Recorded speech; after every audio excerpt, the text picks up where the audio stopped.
Hola amigos y bienvenidos un día más al curso gratuito de Laravel en el Rincón de Isma. El tema de hoy es la introducción a bases de datos en Laravel. Laravel, en su documentación, nos dice que puede trabajar con las siguientes bases de datos: MySQL en su versión 5.7 o superior, PostgreSQL por encima de la versión 9.7, SQLite versiones superiores a 3.8.8, y SQL Server 2017 o más actual. Para trabajar con Laravel y bases de datos, lo primero que tenemos que hacer es tener uno de estos motores de base de datos instalados en nuestro equipo. Como es un tutorial básico, no voy a entrar a instalar ninguno de ellos.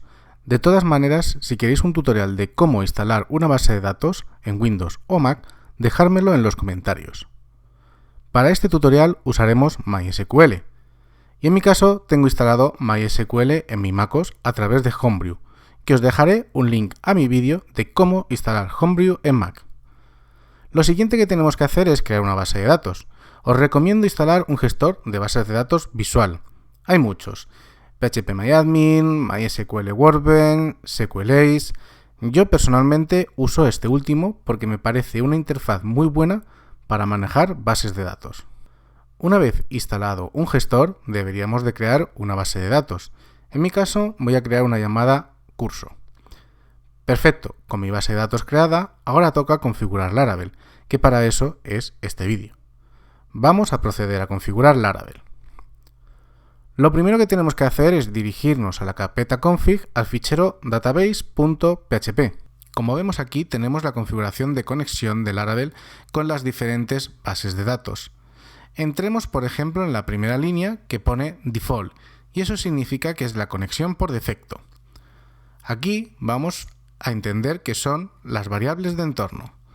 La función env lo que nos indica es que si en nuestro fichero .env encuentra una variable llamada db/connection, utilice el valor que tenga esa variable en el fichero .env, sino que utilice MySQL. Como para este vídeo vamos a usar MySQL, nos vamos a la sección MySQL, pero si estás usando cualquier otro tipo de conexión, si sigues este tutorial podrás traducirlo a cualquier tipo de conexión de base de datos. En esta sección tenemos el driver que vamos a usar, en este caso MySQL, la URL de la base de datos, el host donde está alojada la base de datos, resumiendo la dirección IP o dominio donde se encuentre nuestro servidor de base de datos, el puerto de conexión a nuestra base de datos, el nombre de nuestra base de datos a la que nos conectaremos, el usuario y password de conexión a nuestra base de datos.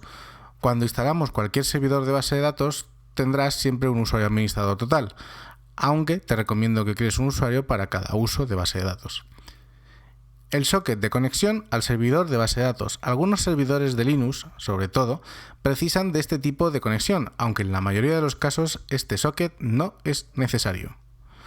Los últimos datos, el 99% de las veces ni los tocaréis, por lo que como es un curso básico no entraremos en más detalle que el hablado. Ahora bien, nosotros podemos rellenar estas variables en este fichero y Laravel funcionaría perfectamente. Pero este fichero puede ser público, por ejemplo, si trabajamos con un equipo de personas al usar un gestor de repositorio como Git. De ahí que usemos el fichero .env. Así que dirijámonos a ese fichero. Un fichero .env tiene esta pinta. Es cierto que nos encontraremos todo tipo de ficheros env por el mundo, pero todos deberían seguir esta misma nomenclatura para conectarse a base de datos, al menos en Laravel. Tenemos una sección específica para la base de datos, y son las siguientes 6 variables de entorno. db/connection, especificamos el tipo de conexión que queremos usar, en nuestro caso MySQL. dbHost, la dirección IP del servidor de MySQL, en nuestro caso localhost. Pero por ejemplo, si en producción usáis una base de datos RDS de Amazon Web Services, aquí deberéis de poner la URL de conexión que os dé vuestro proveedor de servicios. dbport es el puerto de conexión que usaremos para conectarnos a la base de datos. dbDatabase es el nombre de la base de datos que usaremos para Laravel.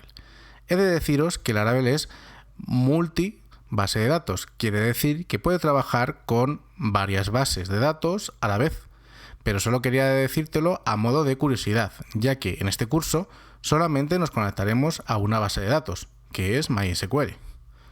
dbUsername es el usuario de conexión a la base de datos y dbPassword es la password del usuario para concedernos acceso a la base de datos. Estas 6 variables se sustituyen en el fichero database.php de la carpeta config sin que tú tengas que tocar dicho fichero, por lo que es recomendable que este fichero .env sea totalmente personal e intransferible. Además, en despliegues en producción este fichero se crea in situ en el servidor o a través de herramientas de despliegue como Jenkins. Por tanto, una vez rellenas las variables con los datos pertinentes para trabajar con nuestra base de datos, Laravel está preparado para hacer consultas a nuestra base de datos. Y hasta aquí el vídeo de hoy. En el próximo vídeo veremos qué son las migraciones, una herramienta de Laravel para crear la estructura de nuestra base de datos a través de código PHP de una forma muy sencilla. Además, nos ayudará a mover nuestra aplicación de servidor en caso de ser necesario. Solo comentaros que si os ha gustado el vídeo y queréis apoyar el canal, darle al botón de like y dejad un comentario. Intento responder todos y cada uno de los comentarios que me enviáis. Recordaros también que estaré subiendo 1 o 2 vídeos del curso a la semana, así que si no estáis suscritos, dale al botón de suscribirse y al botón de la campanilla para que YouTube te notifique que he sacado un nuevo vídeo. Un abrazo muy grande y nos vemos en el próximo vídeo, aquí, en el Rincón de Isma.